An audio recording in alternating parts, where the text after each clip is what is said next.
Bienvenue dans Nu, ton podcast du lundi. Ici, on parle pas fort, mais on parle vrai. Aujourd'hui, on va parler d'un truc qui t'énerve. Un truc que t'as jamais vraiment nommé, mais que tu fais tout le temps. On va parler de la peur du rejet. Tu sais ce moment où tu veux envoyer un message et tu l'envoies pas. Tu l'as écrit, tu l'as relu, tu l'as effacé, tu l'as réécrit. Et finalement, tu poses ton téléphone en te disant que c'est pas le bon moment. C'est pas parce que t'as pas envie, c'est parce que t'as peur. Peur de quoi exactement ? Peur qu'on te dise non. Peur que l'autre ne réponde pas. Peur que si ça se passe mal, ça veuille dire quelque chose sur toi. Parce que quelque part dans ta tête, t'as fait une équation. Si on me rejette, c'est que je vaux pas assez, que je suis trop ou pas assez, que j'aurais dû faire autrement. Le rejet est devenu un verdict et t'as décidé de ne plus jamais passer en jugement. Alors tu évites. Tu prends de la distance avant que l'autre puisse t'en mettre. Tu pars en premier. Tu proposes moins pour être sûr qu'on dit oui. Tu rends service avant qu'on te le demande, pour pas risquer qu'on te refuse. Et tu appelles ça être prudent. Mais c'est de la peur. Juste de la peur. Cette peur, elle vient pas de nulle part. Elle a une histoire. Un moment précis. Un jour où t'as montré quelque chose de vrai et où ça s'est mal passé. C'était peut-être une remarque en classe qui a fait rire tout le monde sauf toi. Un parent qui a pas répondu comme tu espérais. Un ami qui t'a pas invité. Un premier amour qui a pas rappelé. Quelque chose que t'as fait avec courage et qu'on a ignoré. Dans ce moment-là, ton cerveau a tiré une conclusion. Montrer ce que tu es vraiment, c'est risqué. Se dévoiler mène à la blessure. La meilleure protection, c'est de rester en retrait. Le problème, c'est que cette conclusion, tu l'as tirée à un âge où tu n'avais pas les outils pour la remettre en question. Alors elle est devenue une règle de vie. Et depuis, tu vis selon cette règle. La plupart des noms que tu as reçus dans ta vie, ils parlaient pas de toi. Ils parlaient du timing, de l'état de l'autre ce jour-là, de ses propres problèmes, de ce qu'il pouvait ou pouvait pas recevoir à ce moment précis. Un non, c'est rarement un jugement sur ta valeur.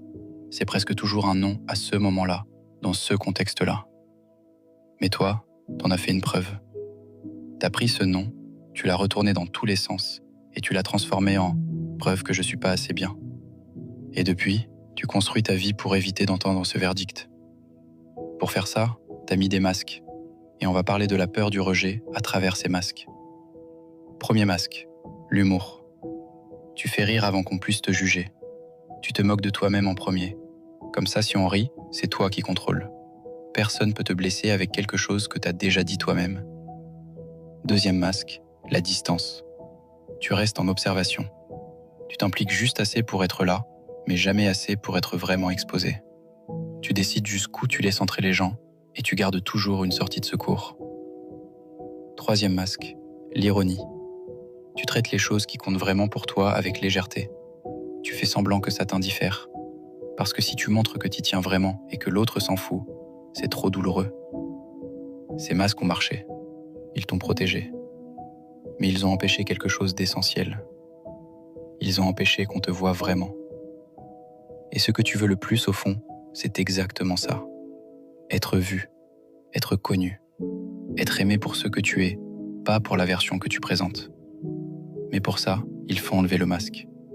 Et ça, c'est terrifiant. Pense à la dernière fois que tu as retenu quelque chose. Pas juste avec une personne, avec un projet, une idée, un rêve que tu as gardé pour toi parce que tu avais peur qu'on te dise que c'est pas réaliste.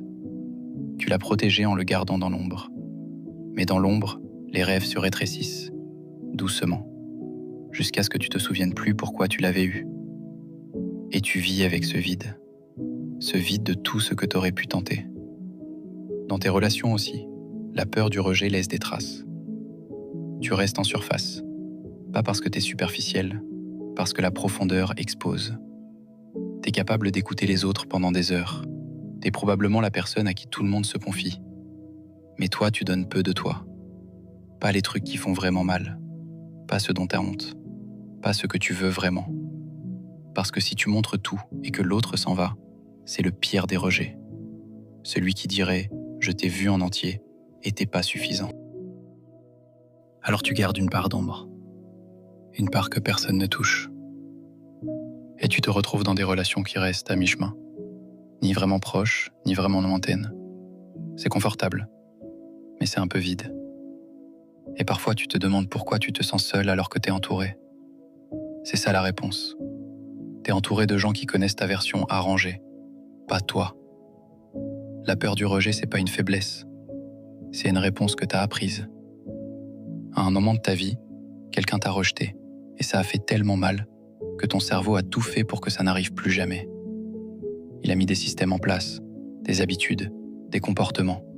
Ne pas demander, ne pas montrer, ne pas espérer trop fort. C'est intelligent comme système. Dans un vrai contexte de danger, ça fonctionne. Mais t'es plus dans ce contexte-là.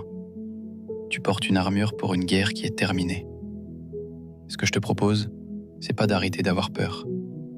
La peur du rejet disparaît pas. Elle se transforme. Ce que tu peux faire, c'est arrêter de la laisser choisir à ta place. La prochaine fois que tu retiens ce message, pose-toi une seule question. Est-ce que je fais ça parce que c'est vraiment pas le bon moment? Ou est-ce que je fais ça parce que j'ai peur? Juste cette question. Et si c'est la peur, envoie quand même. Peut-être que ça va mal se passer. Peut-être qu'on va te dire non. Mais tu vas découvrir quelque chose d'important. Que tu survives au non. Que le non te détruit pas. Que t'es encore là après. Et chaque fois que tu survives à un rejet, tu lui retires un peu de son pouvoir sur toi. C'est ça le travail. Pas supprimer la peur, mais construire une relation différente avec elle. Lui dire « je t'entends » et je le fais quand même. C'était ton podcast du lundi. Passe une belle semaine.